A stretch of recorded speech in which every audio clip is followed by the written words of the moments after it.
Hello, welcome to the Rich and Simple Living. My name's Maria, and if you're new here, I vlog home life things, usually cooking, shopping, but also a bit of urban homesteading because we like to grow our own food. Bring it down a bit. And that's what today is going to be. It's going to be a bit of urban homesteading. I'm going to show you how the garden's getting on. Every month take part in a collaboration which is hosted by Victoria from Home Educating the Mad Lads, and a few of us take part and we show our gardens how they are. Some people grow flowers, some people grow vegetables, and some people grow a mix. So it could be anything from a big farm down to a small backyard homestead like mine. So yeah, that's what happens. So today is that day. It's the end of the month. It runs from the end of March until the end of October. So if you ever want to watch any, that's the time to join us, if that's all you want to watch. So I'll take you outside anyway and I'll show you what's happening. I've got to dodge the rain because we have had nothing but rain here in England. Nothing but rain. Ever since before Christmas we had a good lot of snow. Rain came, melted it away. We had floods for a good month or two, and then it's just continuous rain. So I'll take you out and I'll show you what's happening. Things are starting to happen out there, but we'll go and have a look. Okay, so we come out on the back patio. This is the area where we sit and we barbecue and have drinks on a summer's evening. Summer's evening, if we ever get a summer. Well, I know it is only April, nearly May, but we should be seeing sunshine for now. So most things are the same out here, year in, year out. There's the big, I don't know what it's called actually, I always call it a palm tree. It does need somewhere else to be planted because they do grow huge, so I'm going to have to think about that. Lisa's fairy garden that she says she's going to sort out, that all needs redoing. The mint, now I did pull out a load of this like moss stuff from the bottom of it, but more seems to be growing. I've got some fresh mint coming, but it's not very good. There's little bits here and there, so I think I need to cut all them dead bits off and see what's what. That's my apricot bush. That's never produced apricots, just a bit of blossom and leaf, and that's it. There, oh, my chives down there, they're about to break out in purple flower. They're empty, all pulling up, ready to put flowers in. So now this is just all empty pots, the empty stacking pots. My chimney, which I put candles in. And I got the blueberry bush. See if I come the other side and get some light. The blueberry bush, that's had some flowers on it, as you can see. So we might get blueberries, I don't know, but it doesn't look a very good colour. The last one I had went bronze and red and then just all died, and that's looking like it might go the same. Bit of herbs, I think they want pulling really. All of this dead rhubarb that never grew back, all want pulling out. Now this was me, what do you call it, gooseberry. But I thought buds were coming on it for new leaf, but there's no sign of any leaf, nothing at all. It just looks dead, but I'll leave it and we'll see what happens. But I've got a feeling it's died. The bamboo. Oh, just empty little pots there that weren't pulling up. That had begonias in last year, and also crocuses in. They've gone back now, but they're bulbs, so I'll leave them in there. Perhaps see if put a little bedding plant or something in it. The clematis. Now, something's been eating all of that. Slugs or something has been eating it, but there is new growth on it. I don't really noticed slugs to eat it, but there's some sliver trails on it, and that's a sign of slugs, I don't know. But the cat's been eating them as well. The cat keeps eating my plants. Terrible. A couple of that have had crocuses that have gone back, that put bedding plants in. These are all dead that have bedding plants in. Round the corner, we've got all of the blackberries. They're really growing thick and fast now. We have had to snip them from the edge, and the last month I showed you they were all going through the trellis, but we've cut them off from there, but they will grow thick and fast again. Cassie's having a mad moment, look at her. See my lawn? All grass seed in there, but the dog and the cat between have ragged it all up and ruined it. So I said to Dee, we might have to lay new lawn down, but we'll see if we get hot enough for the pool out in summer, because if we have the pool out, then, you know, it'll only fetch the grass up again, so it's not worth sorting it till after then. So up we go. Oh, I got to watch dog, don't trip me over. Got another clematis here, that's got buds on it. See, this one's nice and healthy, nothing's been eating this. And that's okay. All of this is all empty, ready for planting. I'm going to put some sweet peas up here, and there we are. I've got a random one there that grew from seed last year. Trouble is, it's a bit far out. I need it to go against the fencing, these poles, so I can grow them up there. I think I've got another random one up there as well. So yeah, we've got all of them. These baths behind me, we've been emptying them because we're going to get rid of them. I was going to paint them and do them up nice, but do you know, I think I prefer the path to be nice and clear.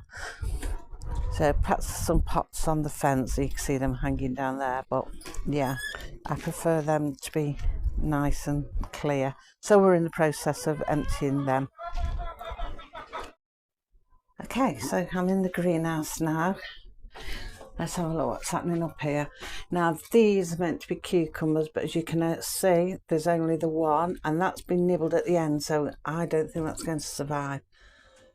There's bits of weedy stuff growing in there, but I just got one, so I might have to see if I can get some more of them.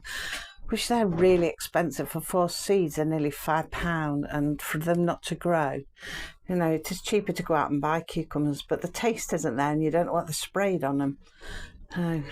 We'll see. Marigolds, there's 3 lots of them, and well, there was 6 lots, but you can see these haven't grown, just odd ones. They've not done nothing. They're just odd ones in them. So I don't know why. Normally they grow thick and fast, like in these 3. But I've got a tub down the bottom anyway that's still got more, so I can sprinkle some out. Broccoli in there. There isn't lots of it, but there's some growing. They're a bit spindly, quite spindly. But the weather's not right yet, and they're not big enough to go out. I want them to get a bit bigger. Sweet peas. Now they've grown well. As you know, I seed save them the same as I do with the marigolds. These are coming on good, and there's 4 of them. Sweet peas, all sweet peas. So there's the 4 of them. They're grown good. I'm going to have more than enough to go where the duck pen is along there, because I'm going to put them with some giant sunflowers and grow them alongside each other. But I'll probably have enough to go around with trellises as well. Now my sweet corn. I've got all sorts of bits coming up in there. I keep pulling them out. That is a sweet corn. And that is a sweet corn. And I can't say any more, but they have only just come up, so there's time yet that more might come up. But I'm not worried if they don't, because I've got another packet not been opened that I can plant some in the ground and some more in pots if I have to. Sunflowers. I wasn't going to do sunflowers and realised I had half a packet left, so I thought, you know what, I'm going to chuck them all in and see what they do. So these are starting to get a bit spindly. They could do with propping up or something, but I've got a fair few of them, so hopefully they'll grow, because they're giant ones. If you look at last year's vlogs, gardening vlogs, you'll see them in the summer growing up by the duck pen, and they were nice, and the birds used to love them. Next up, we got the cauliflower. That is looking very weedy, and it looks like something's been eating them. You see, like there, like something nibbling off the end of them.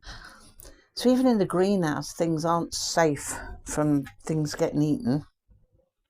So I've got them. I'm hoping they grow. but I'm not holding out loads of hope. Tomatoes, these are the giant tomatoes. I just had a few seeds left of them, so I planted them.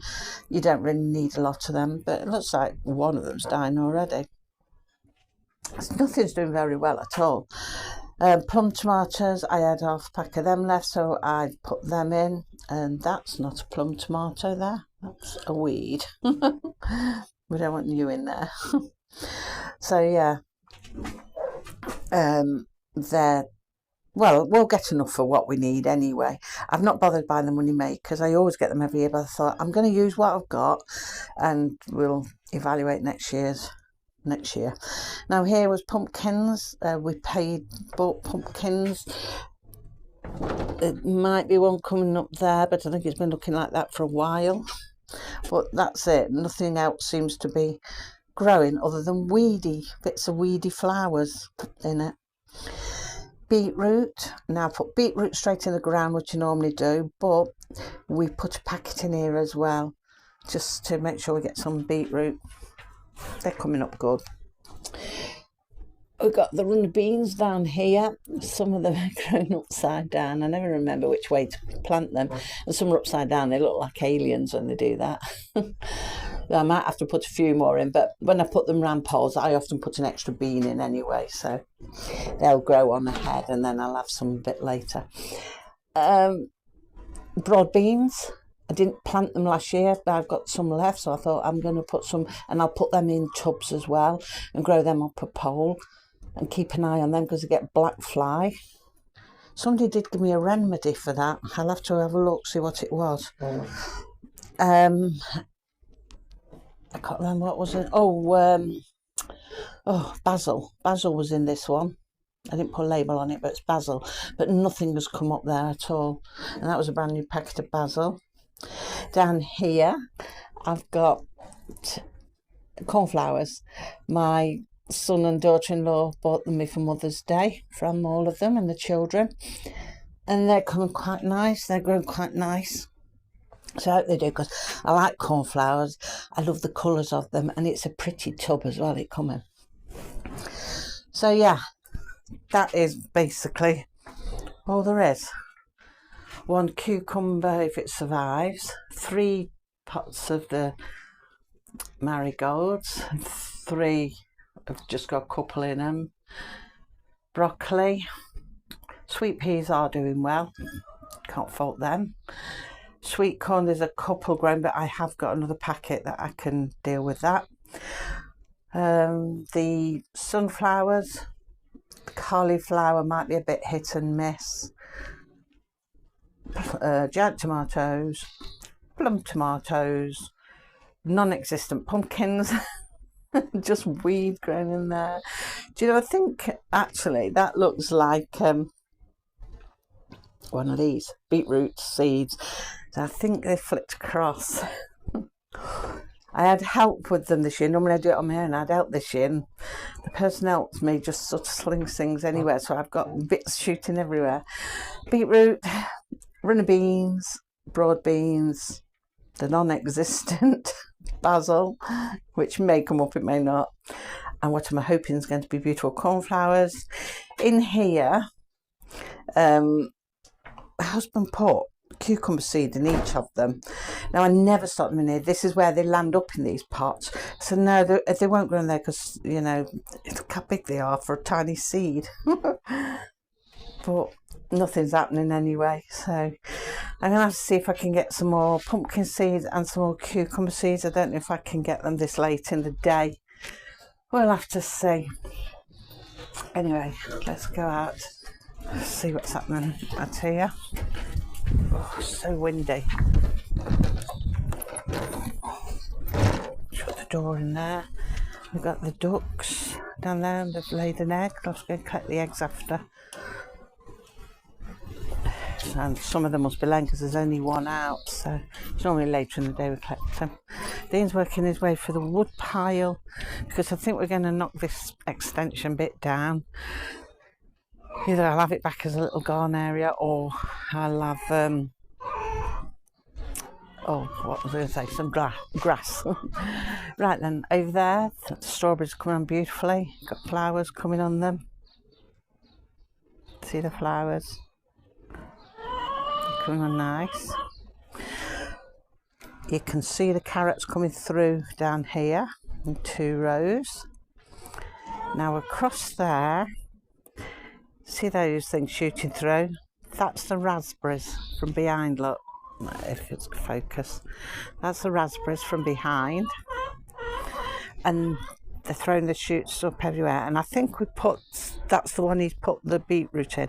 I can see a cluster of beetroot seeds growing in one area, but nothing else. So that's got to be sorted out. Down here, you can see the tops of onions forming. I have to keep the wire on and stop the cats going on and digging them up. You can see them there, look. Zoom in a little bit. You can just see them. Oh dear, chicken's making a noise. So the onions are coming along. That middle one, let's move along, we'll see better then. Right, the middle one with the white stuff on, mesh on, that's got nothing planted in there at the moment.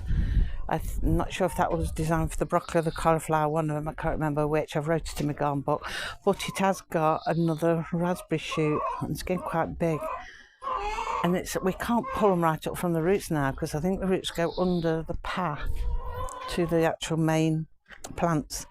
All we can do is keep cutting them. Okay, so there you can see shoots. They are swede. We put swede in there. Far too many. They're all going to have to be pulled up and separated.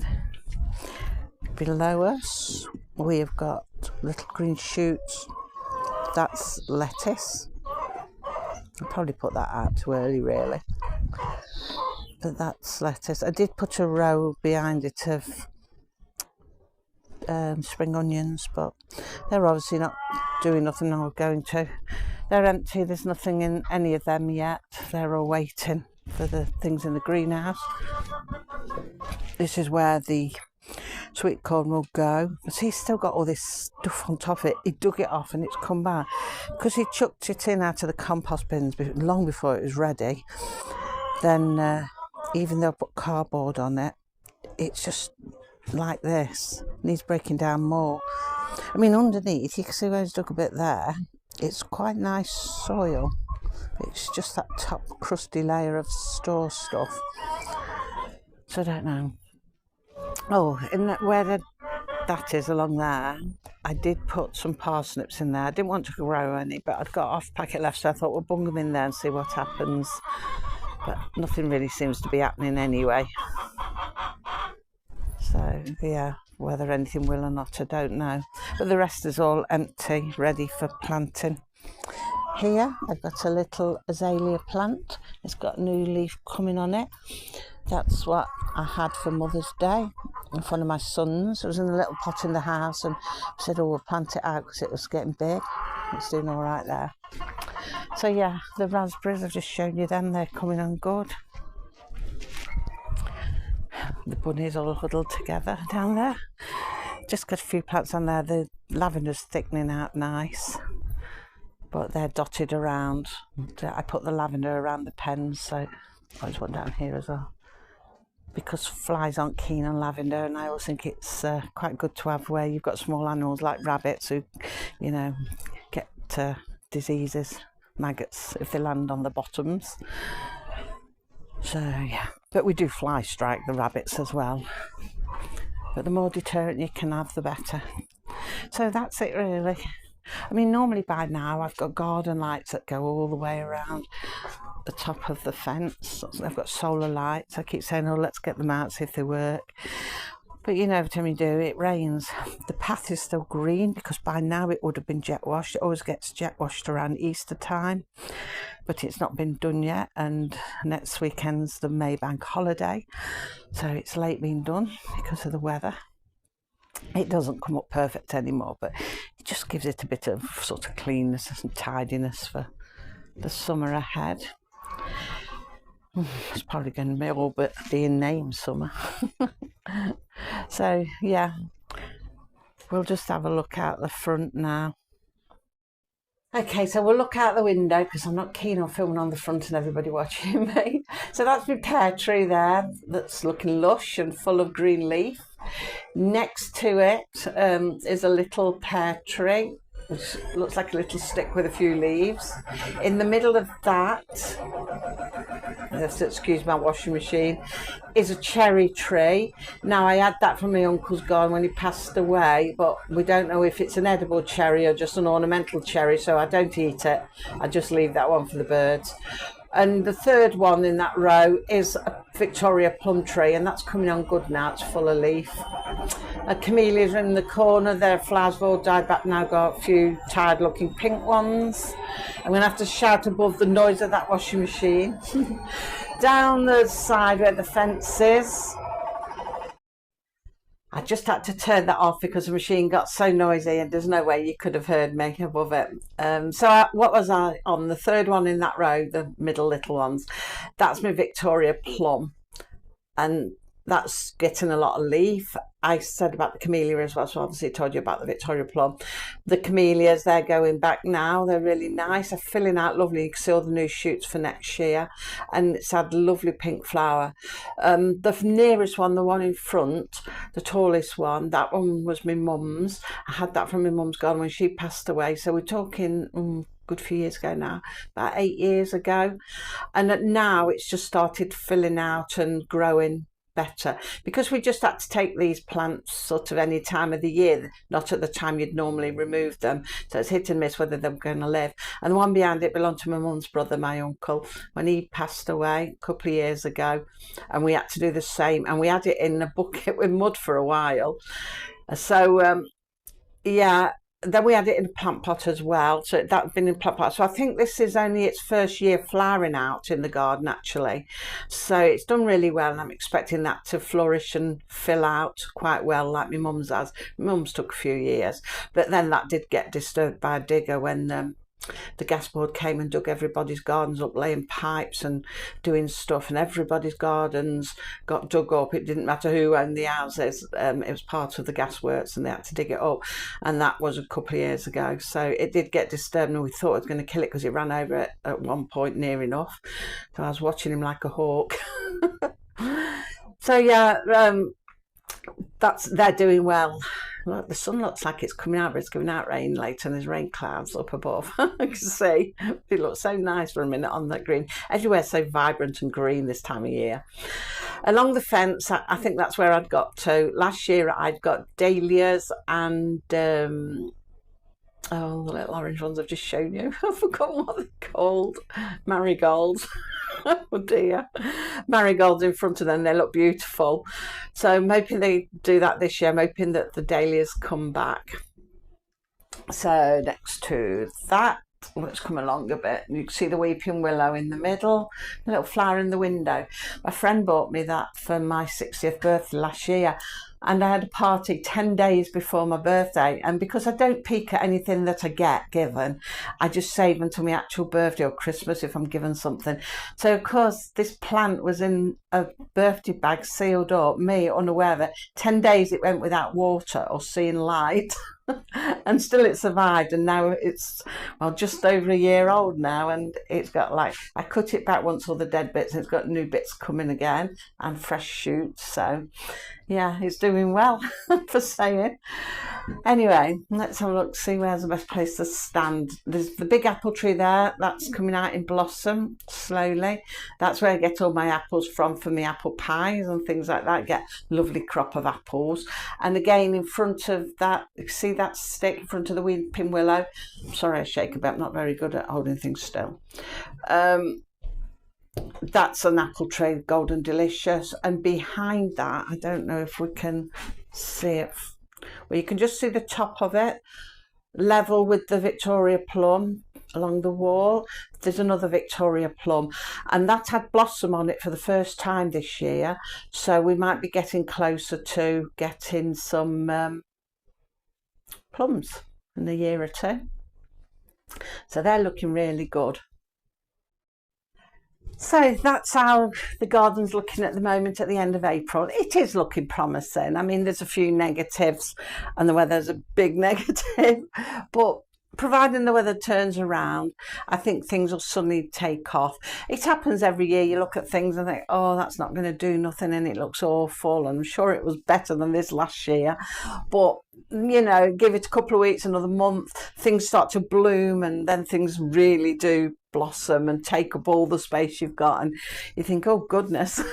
What was I moaning about? So it is starting to do something. It's just the rain you worry about with the ones outside, and not all of the seeds are coming through in the greenhouse. But I do have a bit of a struggle with sweet corn. I find I plant some outside and some in the greenhouse. Like I said, I've got another packet of that, so I haven't got to buy any more. But I would like to get cucumbers and some more pumpkins. Lisa wants to grow pumpkins. She wants to try and do them on the front, because we do our Halloween on the front. And if anybody's seen the Halloween vlogs, then you'll see how it looks on the front. They do it all up. And she wanted to weave pumpkins in and out, but she had a little idea of putting pots on so that they could grow over and along and be in situ for Halloween, you know. So we're hoping to grow some more of them. So yeah, every month, our friend Lisa Ann Spencer, as one of our ladies who takes part, suggested that we should answer a question every month about gardening. And so this month's question is, I think it was, was it how long I've been gardening and how old when I started, or what interested me in gardening? I can't remember. I'm going to look. How bad is that? I looked not long ago as well, and I still forgot. Right then, April's question: how did you become interested in gardening, and how old when you did? So, I can't really remember how old, because gardening has always happened in our household. I think I just grew. I was just born that way. I've just always been into gardening, really. Always had an interest in gardening and growing your own.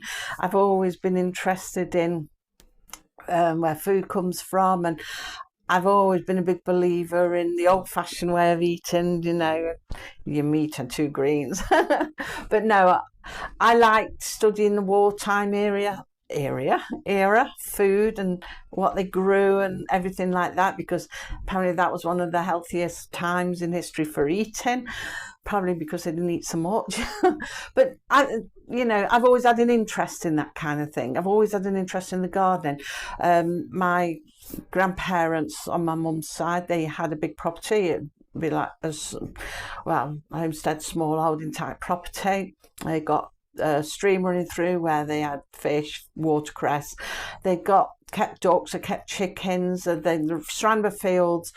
The rest of the family owned farms around them. They all had farms and the land and everything. And if they didn't own it, there was a bit that was owned by a manor house that they rented. Some of them did.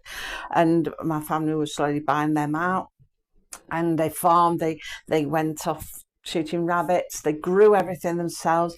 I remember my mum saying they grew every kind of fruit she could imagine, and then later in life she became allergic to it.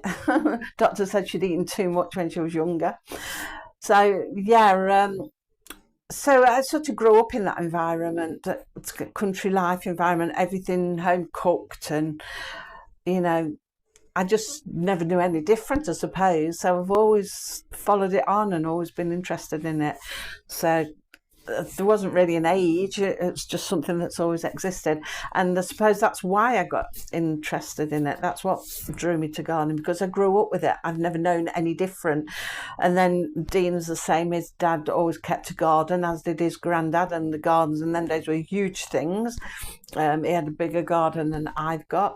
And they grew all their own food and things like that, because really you had to then, because it was expensive to buy. And you know, you did what you could, you made what you could, you grew what you could, and that's just the way it was. So probably because I'm an oldie from that time period.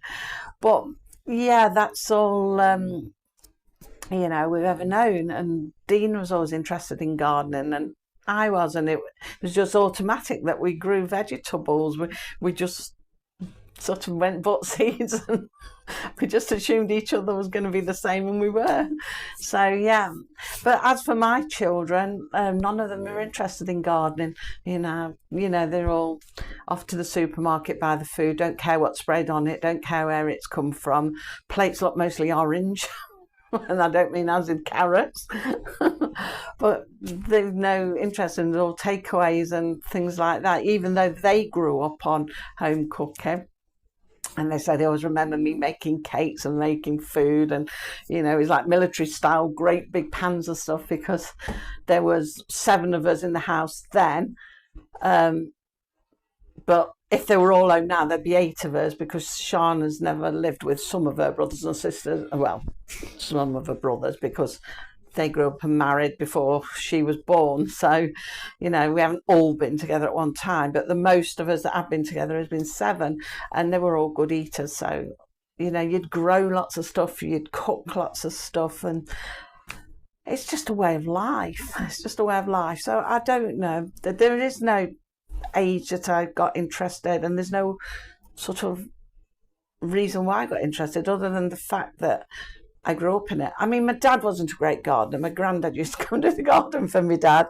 I always remember that. And then when the lads got older, he tried to get them in on it. And then when I met Dean, he got Dean in on it. He'd do it if he had to do it, but if he'd got somebody else to delegate it to, they'd be doing it. But yeah, I remember my granddad used to come and dig the garden a lot. So, but my dad was more interested in animals side, because we had chickens, we had pheasants, things like that. And my dad liked animals, doing things like that. So yeah. So that's it really. I can't give a exact date or any amazing reason why I got into gardening. I just come from that time period when that's how it all was, just that era. So yeah, I was born less than 20 years after the war ended, so everybody was still gone, and rationing hadn't that long finished when I was born. So although I didn't know it, but So yeah, I'm from that time period where it's automatic and you grew up with it. So I like it and I love doing it. But not everybody does. Not all of my brothers do. So one does. Well, actually 2 of them do. 2 of them. Oh, are you coming through? I'm by a door today. I'm just trying to grab some light. Okay. Hi. Dean's going to clean the bathroom for me while I was filming. So yeah, 2 out of 3 of my brothers like gardening, 1 doesn't at all. So it's not really automatic that you would like it if you did grow up with it, but I just did. So anyway, that's that for this month now. So I will drop the channels down below in the description box of everybody else who's taking part. So if you want to go across and have a look at their gardens, you can. Lisa Ann, she's in America, if you like to look somewhere different, and she's just got a nice new big place and it's lovely. So that's well worth taking a look at. And Victoria, she's just started gardening in her back garden. She did have an allotment, but she's moved it to a home now, and so it's the first year there of trying to build that up. So that's going to be interesting to follow along and watch and see how that progresses. And there's a couple of other girls. Not everybody takes part every month, not everybody's able to, and like I say, if you're in a different country, your seasons aren't going to be the same as ours anyway, so you might not always have something you can show. But yeah, not everybody takes part every month, but just have a look anyway, see if they're there or what they've got.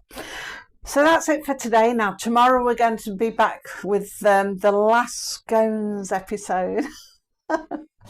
We're going to be doing some scones tomorrow in the air fryer. I'm going to miss doing scones. I like doing scones in there, but that doesn't mean say we can't do them again at another point.